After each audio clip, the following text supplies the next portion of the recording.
Welcome to the Leader Mentality Show with Rob Clemens. We are in a special location today. Yeah. This is not our typical Myrtle Beach spot. It's not Myrtle Beach.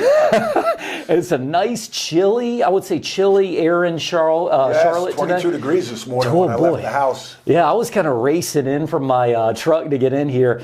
But you guys might be wondering, why am I in Charlotte, North Carolina doing a show? And once in a while, I feel like you got to run for the opportunity that's in front of you. And sometimes you just got to take a stab when you get on a chance to do something special. And I feel like we have a special show for you guys today. But before we get into that, I want to talk about something that everybody in life has dealt with, and it's something called setbacks. You have a passion, you have a goal, you have a dream, and sometimes you run into a setback. It might be you asked the girl out for prom and she said no, and that hurts your spirit. It might be the time. I don't know what you're talking about. Never happened to this guy, you know. Might have happened to me. I don't want to talk about that today, but you know, it might have been you applied for that job that you felt like, man, this is my dream job, and you didn't get it. You didn't get that promotion. You had that job that you thought was your dream job, and you lost it. And how did you respond? That's right. The great news is we've all been there, and if you respond properly, you can come back stronger than ever. So with that being said, I have a gentleman on my show today. A world-class loser. A world-class guy who's dealt with a lot of setbacks. He's going to talk all about... That's what he's basically saying. I hope I didn't set it up like that. Where can I find a guy that's failed a lot? Yeah, let's get him on the show. I was thinking, I found it. No. This guy is incredible. He wrote a book, to think of it, called Rebound, From Pain to Passion. Yeah. And boy, I love that. But he's also been a coach at Notre Dame basketball. He's been a coach at UNC Tar Heels. And so he followed up in the predecessors of Dean Smith and some legends. Very dumb. Don't do that. You want to talk about a step that's hard to follow. Don't do that. If you learn anything from this show, don't follow a legend. We're going to show you what. No, right. It's funny you say that because it's true. You know, sometimes we've all been in that position where, you know, you're following up that person. Wow, they just did really good. But listen, guys, his name is Matt Doherty. Welcome to the show. Thank you very much, Rob. Appreciate it. Man, when your publicist reached out to me, I was, I get a lot of requests, and a lot of times I just kind of let them go. And I'm a sports fan. I'm a big fan of leadership, and this is a lot of stuff you do, right? Yeah, it's my passion now, as the book states, Rebound from Pain to Passion. And so I lost my job at North Carolina in 2003 as the head basketball coach. And, you go up reach this summit, and I was National Coach of the Year in 2001, 2003. I'm asked to leave, and they questioned my leadership. And it's public. It's a very public position as the head basketball coach at the University of North Carolina. Yeah. And so I say to people, you basically have two choices. You know, you can stick your thumb in your mouth and roll up in the corner, or you can embrace the opportunity. Really, it's an opportunity. I relate so much to sports, and I think of Bubba Watson in the Masters. I forget what year it was, but in a playoff hole, he hit it behind a tree, I think on number 10. And when you're behind a tree, you either like, oh gosh, I have no shot, or you think, watch this. Right. And he hit a hook around the tree, landed it on the green, 2-putt for par, and won the hole, won the Masters. So every setback is really an opportunity for a comeback. It's interesting you say that because not only that, I was talking to a national speaking public relations person recently, and I said, how can you see somebody that's about to hit that next thing? How can you kind of predict when somebody's about to go to their next level? And they said, a lot of times it's right after a setback, because if you can have that mindset of, look, I learned something, then you can go to that next level. And so I think that's what you're telling me today. You had a rebound story. Yeah, well, I had a couple, and I think that. So I studied leadership when I lost my job in 2003 at North Carolina. I think it's so important to have a personal board of directors. Wow. And who is on your personal board of directors? And I learned this from a guy named Bob Bodine in Dallas. And And so on my personal board of directors was and is a guy named John Black, who's a good friend in Charlotte. And so when I lost my job, he was one of the first people to come to my house and help me and my wife navigate. Because, John F. Kennedy said, victory has many fathers, defeat is an orphan. Oh, wow. Right? So you lose your job. Yeah. Then who's there to help? Like all of a sudden, nobody's calling you, no one's showing up, no one's returning your calls, and you really find out who your friends are. And in a way, it's healthy because a lot of times people are friends with, they love your title, not the person. Yeah. And I think when you realize that, especially in a high-profile role, that's healthy. So they love me because many people, because I was the head basketball coach of North Carolina. Then when I lost my job, 75% of my Rolodex got wiped out. And that's actually a healthy thing. Yeah. And if you could realize that when you get to the summit, that, okay, people, don't get intoxicated with your position because it could be gone like that. And I too have a podcast and interview a lot of people that have lost their status. And it's like a free fall off the Empire State Building. And there's nobody there to catch you. Right. And so that's why I think it's so important to remain humble and grounded. And when you deal with setbacks, our identity, people that are hard charging, A-types, drivers, they achieve, and then when they lose their position, they lose their identity. My identity was a basketball coach, and now I'm not. I deal with, I'm an executive coach. I deal with a lot of successful people that sell their businesses and they feel lost. Right, exactly. And they're like, what do I do now? What's my identity? I was this entrepreneur. Now I'm retired at 55. Right. And so, you have to continually rebuild yourself. And I think I challenge people to find their identity beyond their job, and I'm Christian. I say I'm like a 3-star Christian, but I was told by a friend in seminary, you're either a Christian or you're not. Right. Because we're all flawed, right? Right. And so, that's where I have to, failure. What do people do when they get crushed? They go to their knees and they pray. So I think sometimes God hits us in the back of the head. It's like, I need to humble you. You need to get on your knees, and you need to really find who you are as a person. And your identity should not be in your position. It should be in your faith, in your family. The best title that I ever had in my whole life is dad. Like I like being called coach. I'm still called coach because I'm an executive coach.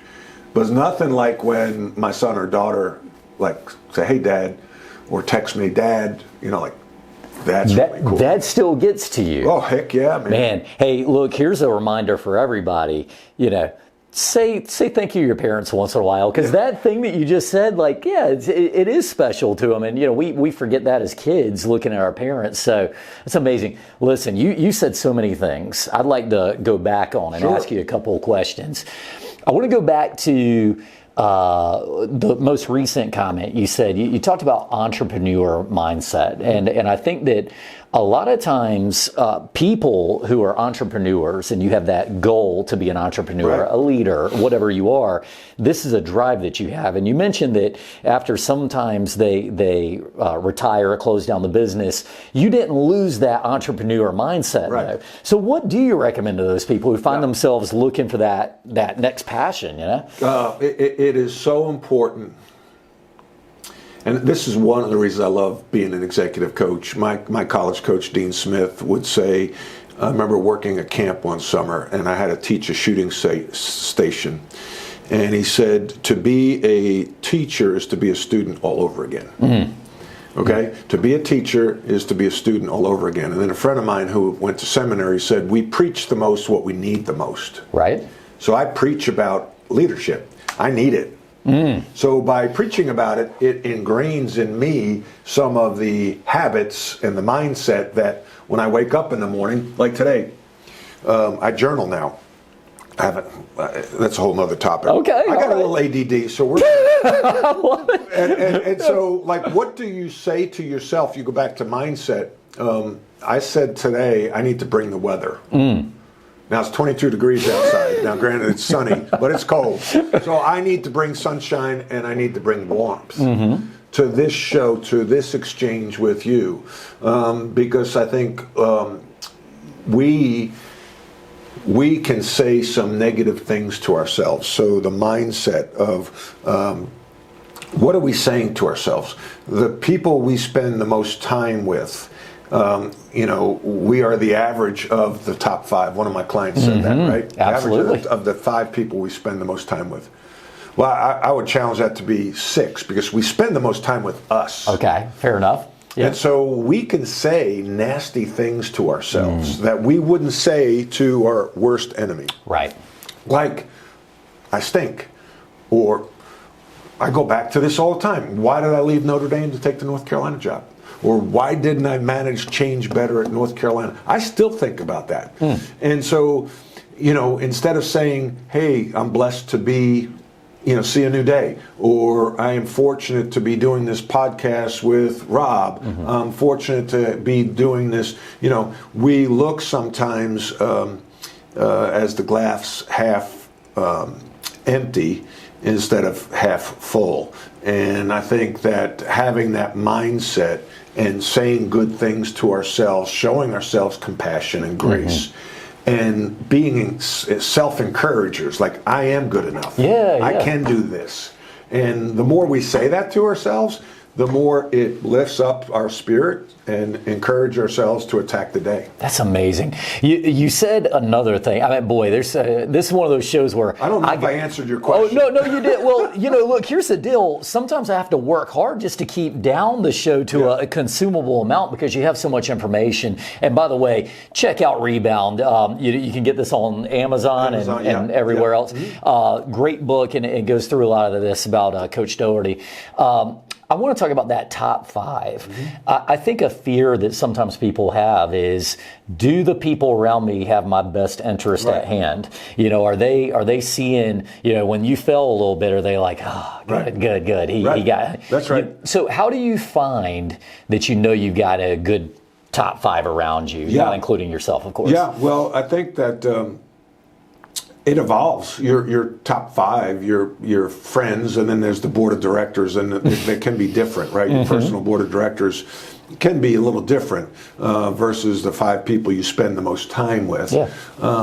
Because nowadays I don't spend as much time with John Black as I used to, but he's still on my board of directors, whether he knows it or not. These people don't have to know that they're on your personal board of directors, right? But they are. And sometimes I do tell them, like, you're just so you know, you're on my personal board of directors. Right. And by the way, you're not getting a check. I'm not sending you a quarterly payment. Working pro bono on that one. I might buy you a sandwich. But and I think, like, isn't that pretty flattering? Absolutely. Like, if I were to say, Rob, I want you on my personal board of directors. I need your wisdom. I need your counsel when I make big decisions.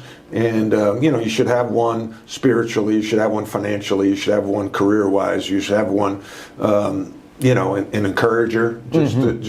And as an executive coach, I sometimes am those for my clients. Because one of the things we discuss in executive coaching is isolation relief. Okay. It is lonely at the top. Right? Absolutely. If you're an entrepreneur, you're a CEO, you're a president of a company, you're a founder, you're supposed to have all the answers. And you're supposed to make all the right decisions. And that's a lot of pressure. And people are looking to you.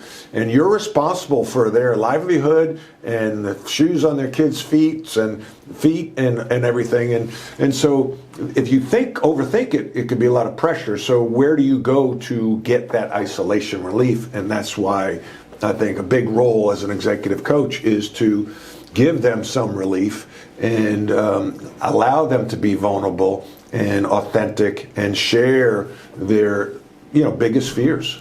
Man, I love that. So the personal five, I do. I think that's great, and I appreciate you sharing that with us. It's good for you to kind of look at somebody maybe from some different realms to be part of that board of directors, part of your inside five, because they give you different perspectives that you may or may not have strengths in yourself. That's so right. I want to go to personality profiles. Yeah, love them. Before we got started, we were sizing each other up. Hey, what are you? What are you? And we talk a little bit about different styles. Disc is one of them, and we both have kind of a commonality of the ID personality. For those of you listening at home, influencers, drivers, supportive, compliance, there's different terms, but this gives you an idea. You're a driver influencer. Yeah. Influencers, a lot of times we have that emotional side that is always part of our spectrum, and drivers have the accomplishment side. So it's very important. Michael Jordan, one of the famous Ds of all time. I use him when I'm doing descriptions. And by the way, he knows that guy a little bit. We'll get back to Jordan later. My question is, when you went through that experience at Chapel Hill, I picture your career, and I've read the book, and the book is honestly, it's beautifully written. You talked about this trek and what seemed to me like, this uphill, hey, I'm doing everything I'm doing, I'm on the way up. And you hit the top of the peak, and then very publicly, like you said, had the experience where it didn't work out at that moment for you. Tell me about the emotions of that and kind of what the rebound looked like. Yeah. I am a DI, driver influencer. I'm an assessment junkie. I first took the Myers-Briggs when I was getting married. A priest gave it to my wife and I. Nice. Yeah, and didn't really, understand it that much. Fast forward, I lose my job at North Carolina. My board of advisors, board of directors, John Black, said, I went through a similar, situation in business, and he said, I suggest you take, a year off and go on a leadership journey. And he had a lady that was an executive coach at UVA, the Darden School, named Carol Weber. So he suggested I get in touch with Carol Weber. So I met with Carol Weber. I hired her for half a day, and she had me do the Myers-Briggs assessment, which, everything's kind of similar to DISC and Myers, And so this was, probably 3 months after I lost my job at North Carolina, and I was really emotionally beaten up. And I remember driving to Charlottesville, Virginia from Chapel Hill, going into her house, beautiful house, slouch down, sit down, and, small talk. And then finally she said, all right, let's get started. The results of your Myers-Briggs assessment came back and you're an ENTJ. Oh my gosh. I was going to predict that. Yeah, me too. and so I say to myself, I've been called a lot of four-letter words before. In places like Cameron Indoor Stadium and Reynolds Coliseum in Raleigh, but never an ENTJ. Right. And then she explained what ENTJ was, which is basically the DI and DISC. And she added that only 2% of the population are ENTJs. So I'm sitting like this, and all of a sudden she had only 2% of the population. I start to sit up. Yeah. And I'm like, giving this cocky look, got my body language changing, and I didn't say a word, but your body language is 50% of communication. Oh, yeah? She said to me, oh, you don't get it.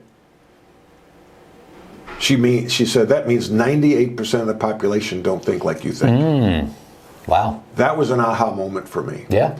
Because as a leader, as a head coach, as a D, as a driver, I expected everyone to see the game, to attack practice, to embrace the game like I did. And if they didn't, as a high D, I was going to bulldoze, I was driving my mindset to the team. And it made me realize that I lacked emotional intelligence, emotional awareness. And then, ironically, I took a class at Wharton, just a week-long class, And one of the instructors, a lady named Fran Johnston, was teaching out of the book Primal Leadership, The Art of Emotional Intelligence. And I never heard of emotional intelligence in 2003. And that's a huge blind spot. That was a huge blind spot for me. Yeah. And it took me losing my job to learn that. And I think that your life's impacted by three things: the people you meet, the books you read, Speaking of, right? and the trauma in your life. Yeah. For me, it was losing my job at North Carolina. And so, I got hit over the head. It's like, okay, Nelson Mandela, probably my favorite quote, said, "I never lose, I either win or I learn." All right, so I lost my job, but I learned. Yeah. And I got better. And so it's a heck of a way to learn a lesson. But as an Irishman with a DI disc profile, hard-headed, I probably needed to get hit over the head to realize that I had a big blind spot, and it was the emotional awareness, emotional intelligence. It's interesting you say that, because a lot of times when I'm speaking to my teams, I tell them, you guys are going to make mistakes, but it's honestly not a mistake. It's a learning opportunity. It's a training opportunity, even if it cost us money.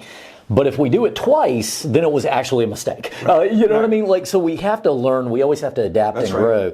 And it's very interesting stuff. It was funny when you were saying, you mentioned Myers-Briggs. This is a big military thing. Military, they bring this up a lot.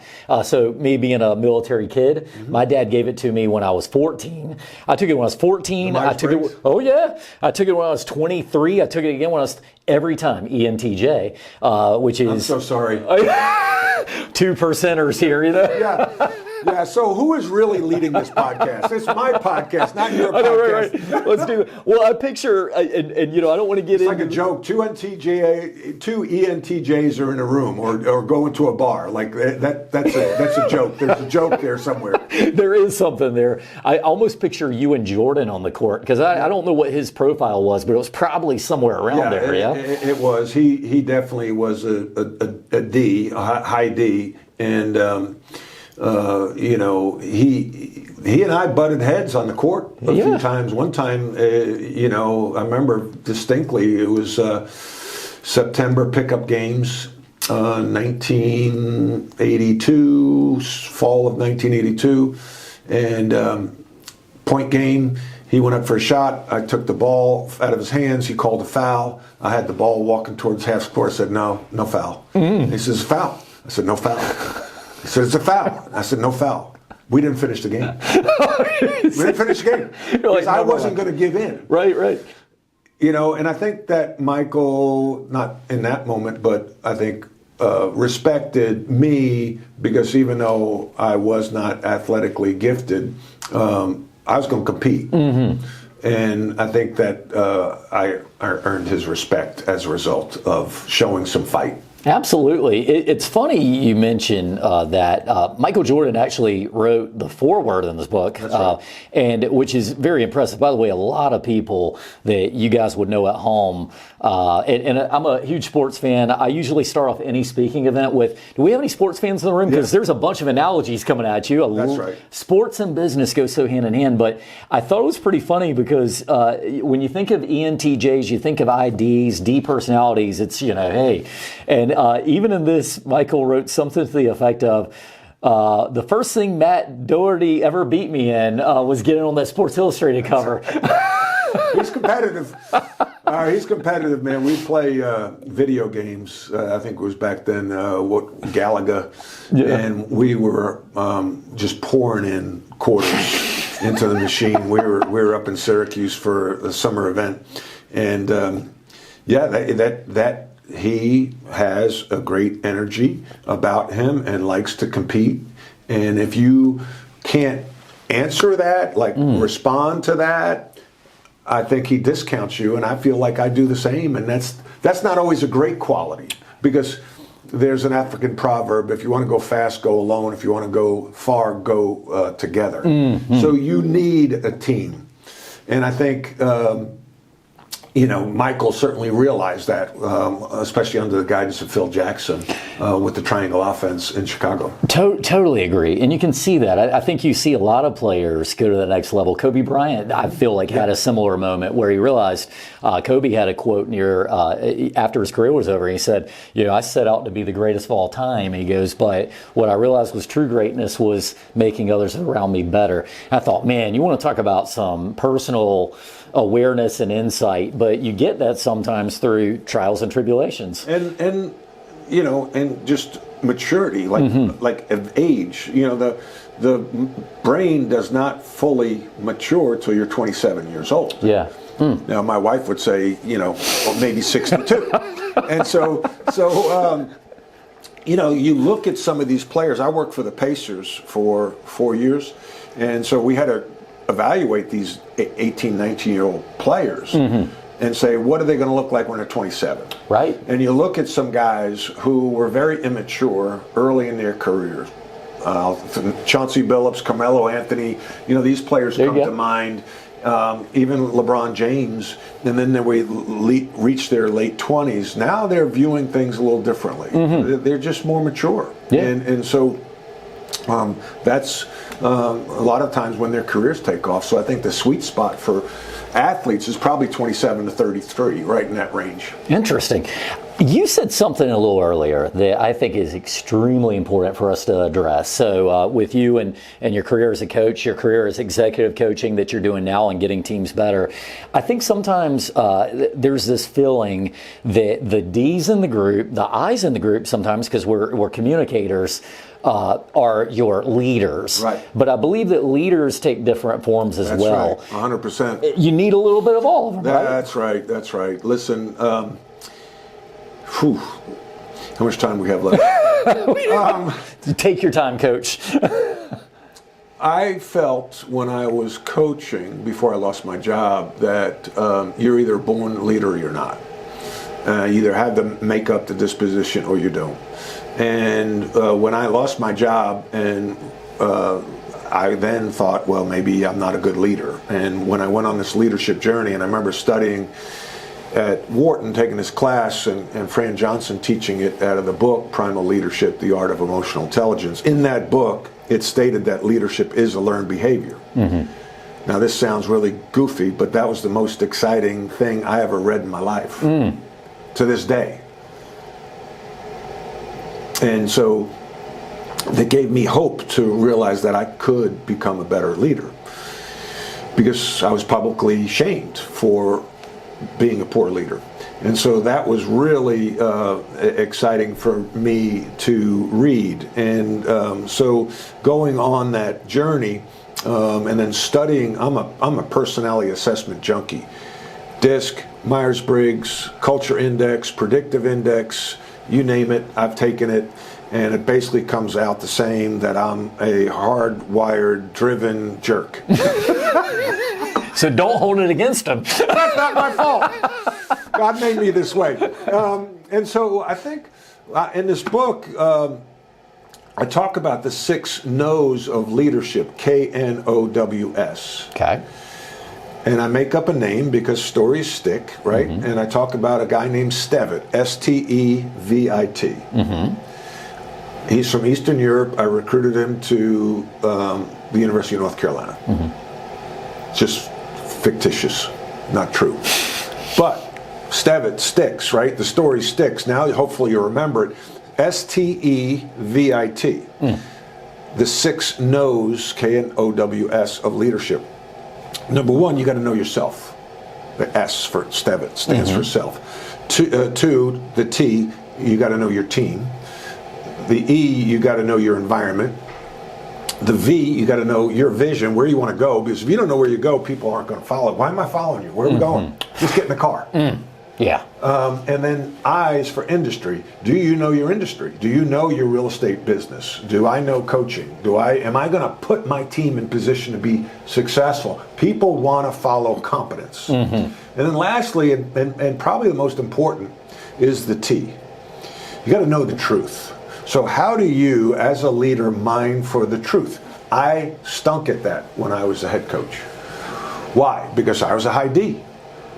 I was impatient. I wanted answers. I would stand over people. Like I'd go into my assistant's office and say, maybe he oversaw, academics, and he was responsible for tracking grades and talking to the academic advisor. So Tom's doing well in school, right? And I'm standing over, he's standing, I'm 6'7". Right. I got a loud voice and I'm nodding. Tom's doing well in school, right? Oh, yeah, coach. Yes, sir. Yeah, coach. And I go to the next guy, camp, we're set up for camp this summer, right? We got the gyms reserved, numbers. Yeah. Third, scheduling next year, our schedule's set, right? We got scheduling set. Oh, yeah. Oh, of course, and yeah. then I check off. Boom. I'm getting stuff done, man. I'm the man. Yeah. And I can imagine now, looking back, my 3 assistants gathering in the break room saying, oh, God, coach just came in and asked me about Tom's grades. And Tom's failing. And I don't know if he's going to make it to next semester, but I couldn't tell him. I couldn't tell him the truth. Yeah. Because, I was intimidated. Because I'm 6'7", I have a loud voice, I'm nodding, so I'm leading him into the answer I want. So I look back and I say, how do I mine for the truth? So I should say, hey Rob, you got a second? Let's go for a walk. Go for a walk. Listen, man, I got to imagine, we got some guys who are not, they were good high school students, but I got to imagine they're struggling in college. Yeah. Especially Tom. Tom, I got to imagine he's going to struggle this fall during exams. Tell me, give me an update. Yeah, coach, he's got to pass 2 classes, and if he doesn't, he can't play next semester. Okay, thanks for that. I really appreciate the truth. Tell me what we should do. Well, I think we should take him out of practice for a week and have him work with the tutors, and that'll put him in position to have a chance. Okay. Thank you for telling me the truth. Now you got a real answer. Got a real answer. And a real action plan. That's right. Very cool. So, mining for the truth, I think a couple things that the more we can it's like a domino effect, right? The more we can delegate and hire good people and delegate, the more a leader can drive the culture and mine for the truth. Why do I say that? Because if I'm in a rush, I'm coming into your office and I'm saying, Rob, how's Tom doing academically? And now I'm putting pressure on you, especially as a high D. And you're giving me an answer, and you're looking up, and you're like, oh gosh, I better give him the right answer. So if I don't have time, I say white space on my calendar, if I don't have the time, I'm in a rush going from meeting to meeting and don't have buffers to be present, I'm doing I do a newsletter, and the Coach's Corner, and one coming up, I think it's in March, is executive presence, the demeanor of a leader. Right, because we've been around leaders that are hardwired, like a high D, high strung, intense. Your biggest strength's your biggest weakness. My biggest strength is I'm intense, I'm driven, I'm competitive. That got me on the court at North Carolina. That is my biggest weakness as a leader, is that I'm, intense, driven, competitive. Boy. So now I have to know, I call it like, we're going to make it the CEO collar, like you have dog collars. Yeah. And like when you're getting to the point of getting outside of this emotional circle, you're approaching that fence, you get zapped. Yeah. And realize, oh, okay, I'm getting ready to cross the line of being too intense, too competitive, too driven. I'm doing that thing I do. I'm doing that thing, Right. And I need to back off so I can make you comfortable. And I don't care whether you're a D or an I or S or a C, you're not going to like, a D would just bang heads. Exactly. I've had assistants that are high Ds and we banged heads. And so I think that's the self-awareness part that I missed. And that goes hand in hand, because you need to have someone who's going to tell you the truth so you can become more self-aware. Yeah. And so if I was a head coach tomorrow, I would hire someone like you and say, your title is truth teller. It's on your business card. Yeah. You come to me whenever you want and tell me the truth. Like, hey, coach, you're too intense. Hey, coach, you shouldn't have yelled at that player. Hey, coach, you need to back off. And I need to condition myself, because initially, what will a D do? Oh, I'll want to go for your throat. Yeah, you're going to go harder at it, right? And so now I got to go, thank you. Easier said than done, by the way, yes, for a D. Yeah. Thank you.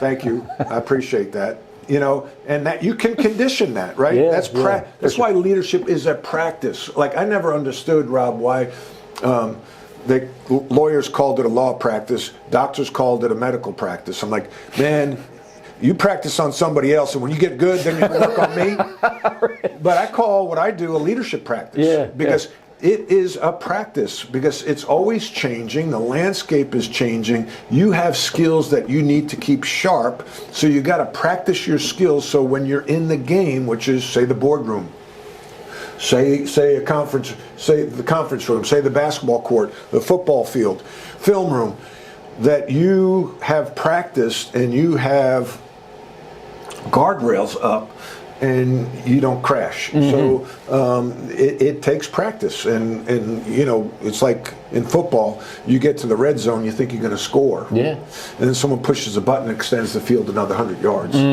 That's leadership. Yeah, absolutely.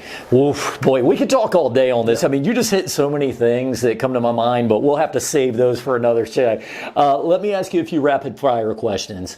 One of your mentors in business, and I say business, but sports, whatever, Dean Smith. Yeah. Tell me what you would perceive his style was compared to him. Wow.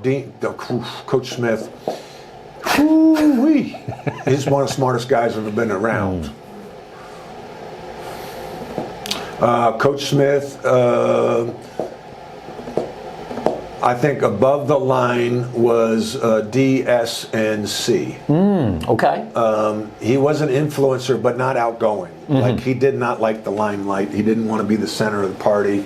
He didn't like to do media. He didn't like to do public talks. But he was certainly a driver. Certainly had a high D, but also think he was unique because he was very stat driven. He was the first, which is a kind of a C thing, sort of. That's why I said C. And so he was the first person that I probably on record that used points per possession in basketball. Okay. Going back to the 60s and 70s, and I know when I was on the team, he would talk about points per possession. Now that's part of an NBA stat sheet. Right. And so he was a math major at Kansas. So there's definitely some C there. For sure. But his S, steady, could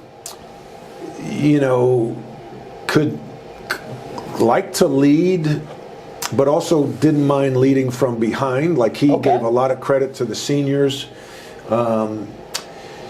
I'd say probably a high D, C with above the line S. Okay, I like that. And then, and real quickly with his famous assistant coach, Coach Guthrie. Right. Was he high S? Okay, high S. So high S, C. I love this, and the reason I say this is I always say, when me being my personality type, I recommend people surround themselves, or at least get somebody close to you who is the opposite of you. Yeah. Find yourself a CS, find yourself an SC. They will balance you out. And like you said, that time when you went maybe a little hard, that person goes, "Hey, Rob, you just did that thing." Right. Well, for a high D, the polar opposite is the S. Right? Yes, correct. And so we need that. And I have a friend, Bobby Ellington, my college roommate. And it goes back to 83, 84. We've never gotten in an argument. Yeah. I'm a high D, he is a high S. Okay. And so we mesh really well. He's probably high S, I'm high D, I. Right. So that's where we really connect, but we complement each other very well. And I agree with you. You need to augment your skill set, but you also need to augment your personality, because if you have too many D's, and that's what I found, like, when I put a staff together, one of my first hires was a high D, and, we freaking bulldoze things. Seriously. Right. At Notre Dame, it was welcome. Doug Wojcik, he's the assistant coach at Michigan State. Doug and I were wired very similarly, high D's, I's. And so when we went into Notre Dame, we changed, like the first week we're on the job, I'm like, Doug, look at the pool pond out there. Like there's a pond in the entrance. They had problems with irrigation, and they had this big ugly tree at the entrance of the Joyce Center. I'm like, Doug, we need to change that. Like the next day, that tree was gone. And it was awesome. People loved it. They're like, finally, oh, you got rid of that tree. About time. Now we get to North Carolina a year later.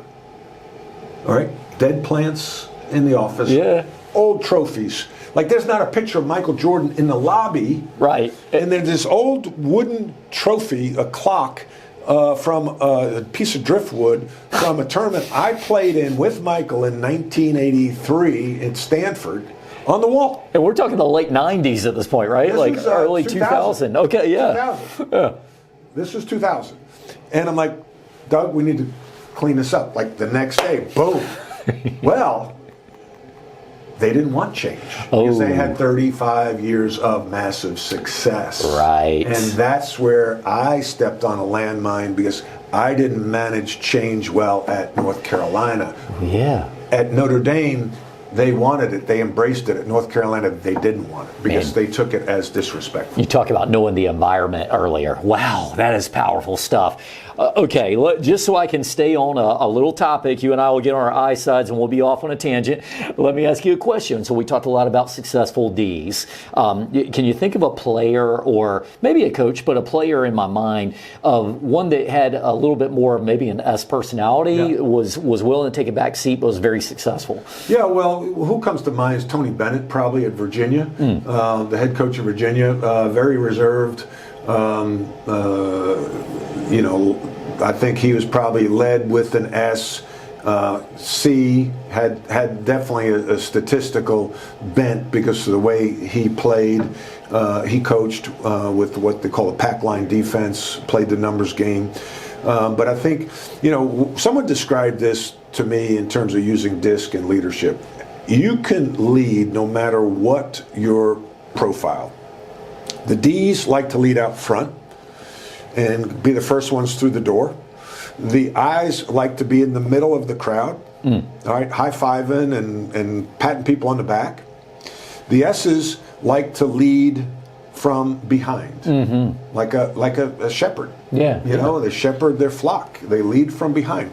Shepherd's a leader, man. And then the C's like to lead from the side. And, you know, they keep the data, they keep things running, hold people accountable. Hey, you're late. Hey, these are your numbers you're not meeting. So when you have that visual, I think you realize that everybody can lead no matter your personality profile. Man, love that. You made me think of something there where everybody tends to remember something, but I think of C's remembering the mechanics of something. They remember, you know, the very specific role. The D's might remember the reason for something. The I's might remember the emotion of something. It's just funny how you look at each person's sweet spot and where they operate. Most people are S's. Yeah. So when I took over, you know, you look at different data, but, you know, I've seen data where like over 65% of the population lead with S. And so when I took over North Carolina, you've got to imagine 6.5 people out of 10 are S's, so they don't like change. Right. Because S's don't like change. Sure. So I am a high D. I like change, especially when I'm initiating it, because I'm in control, right? So I go into this environment where most of the people are S's, and I'm disrupting it. They didn't like it. Yeah, that's a hard one. That was hard. It was so stupid on my part. All right, and that is one of the reasons I wrote this book, is so that people can learn from the landmines I stepped on, and they won't step on the same one. Perfect. I feel like the rebound was very much with the personal awareness, the emotional maturity and things. So let me ask you one final question. You've been doing a lot with businesses over, you know, your coaching, the executive coaching side of things. Tell me something that you find a lot of businesses are doing wrong and what you would recommend they do right. Yeah, I think the biggest thing they miss out on is culture. I talk about the organizational triangle. I'll give a talk later today and discuss the organizational triangle. I call it, every organization is made up of talent, systems, and culture. So at the top is talent. One base corner is systems, the other is culture. And the better your systems, the better your culture, the better talent you'll attract, the better talent you retain, the better the talent will perform. Okay? Wow. However, you can have great systems and great talent. And we've seen teams, especially sports teams, that have great talent and great systems, but they're dysfunctional. So I say culture is king. Because I would rather have average talent, average systems, great culture. And I think of NC State in 1983 with Jim Valvano. Now, some of you people don't remember that, or look at Miracle on Ice with the 1980 hockey team. Right. Not the best players, probably not the best system, but they have the best culture, and you can win. Wow. And so culture is king. And so how do you drive a good culture? All right, I'm going to give you a talk here in like 3 minutes. What are your core values? I go into a lot of corporate talks, and I said, who here has core values? And pretty much everybody raised their hands. And I'll go, what's yours? Yeah. And they'll go, oh, I'm dating myself. Ralph Cramden of the Honeymooners. Hummina, hummina, hummina, hummina, hummina, hummina, hummina. They don't know. Right. And I'm like, oh my gosh. They go, wait a second, let me look it up. I'm like, no, it's too late. Yeah. You got to live your core values. And permeate. how do you live your core values? Well, they got to be 3 to 4 core values and repeatable. In North Carolina, it's play hard, play smart, play together. Mine are RTCP, respect, trust, commitment, positivity. Okay, great. So what does respect look like? Because to respect, I'm a 62-year-old white guy from Long Island, grew up middle class Irish Catholic family. So my respect might be different than your respect. You know, when somebody walks in a room, I stand up, shake their hand, look them in the eye, ask them the name. When we leave this room, I want to leave this room nicer than we found it, because I want it to be invited back, and out of respect to the people that come in after us, they don't have to do any cleaning up. Okay, that's respect. So now I just define what respect looks like, and now we declare that. We make a list, and we repeat that list over and over, and it goes back to our parents, right? So my family, not written anywhere, but it was family, faith, friends, respect. You come to the breakfast table. Did you brush your teeth? Did you wash your face? Did you make your bed? And you heard it over and over and over. You didn't hear it just one time. So we are all coaches. You know, you run a real estate company. We are all coaches, and you put that coaching mindset, that coaching hat on, not a boss hat, because a boss hat is more of I got you. Coaching hat is, hey man, did you do that? So now I'm reminding you, like Coach Smith, you know, core values, behaviors. The toughest part is accountability. Are you willing to hold people accountable to your values? Because your culture is what you allow. I'm going to tell a quick story. Michael Jordan, his freshman year. We start practice. Coach Smith blows the whistle. We all run to the circle. And, you know, nobody takes an extra shot. Nobody gets a drink of water. We sprint to the circle. And then he will tell us what the emphasis of the day is. Well, no, we're supposed to memorize it because we see it on the board. So play hard, play smart, play together. So what does play together look like? So he defines it by talking about the emphasis of the day is hit the first open man you see. Okay. That's measurable. You can see it, right? So, all right, that's what he wants. Now, is he going to hold people accountable to it? So if you're open and I don't throw you the ball, he would blow the whistle and say, Matthew, why didn't you hit Robert? He'll call you by your full first name. And I didn't have a good answer, and he'd put us on the baseline. All right? That's a slap on the wrist, holding us accountable. Okay? But in this practice, to go back, we're looking at Coach Smith, and all of a sudden I hear squeaking sneakers. I'm like, oh gosh, this isn't going to be good. And I see Coach Smith look over at Bill Guthridge, the assistant, and he says, Coach Guthridge, give Michael the weighted vest and have him run the steps. He was 10 seconds late for practice. Whoa. And Michael and I talked about this 2 years ago, and he laughed. He said, yeah, he had me run the steps, and then he forgot about me.